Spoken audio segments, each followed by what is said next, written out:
Hi there! In this video, we'll talk about mutual consent, which is a specific ground or reason for divorce. We covered the other grounds for divorce in part 1 of this series. You and your spouse can divorce on the ground of mutual consent if you have a marital settlement agreement. Let's talk about that agreement first. Later, we'll talk about mediation and your court hearing.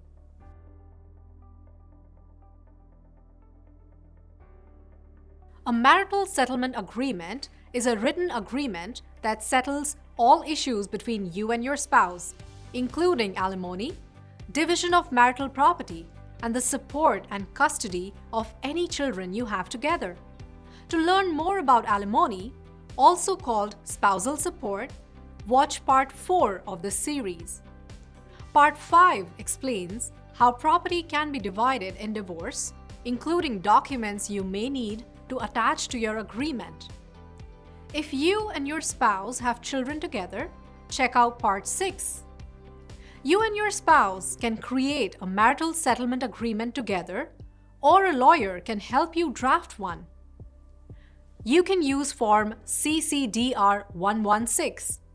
If your agreement provides for child support, you'll need to attach a financial form called a Child Support Guidelines Worksheet.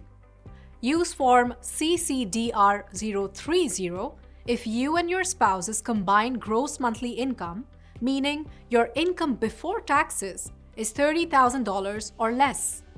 If your combined gross monthly income is more than $30,000, use Form CCDR 031. You and your spouse can also reach an agreement through mediation.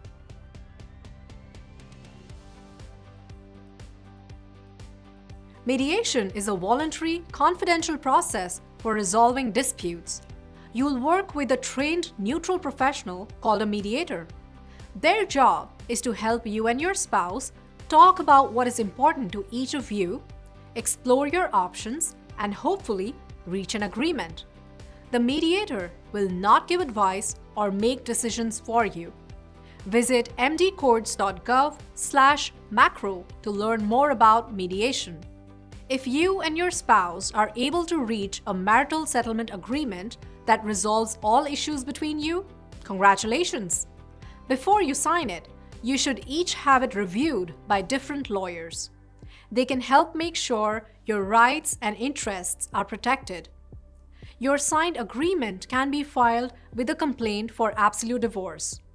If a complaint has already been filed on another ground for divorce, file your agreement with the court and ask for a divorce based on mutual consent instead. Talk to a lawyer about this. The court will schedule a hearing. Let's talk about that now.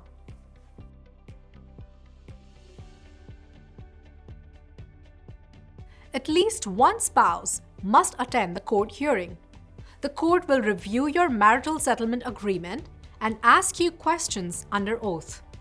They will ask you to confirm that you and your spouse still agree to the terms of the agreement. If you and your spouse have children together and your agreement includes child support or custody, the court may have questions. This is because it needs to determine if the agreement is in your child or children's best interest. If something changes before the hearing and you don't want to move forward with the agreement, you or your spouse can ask the court in writing to set aside the marital settlement agreement. You should talk to a lawyer if this happens.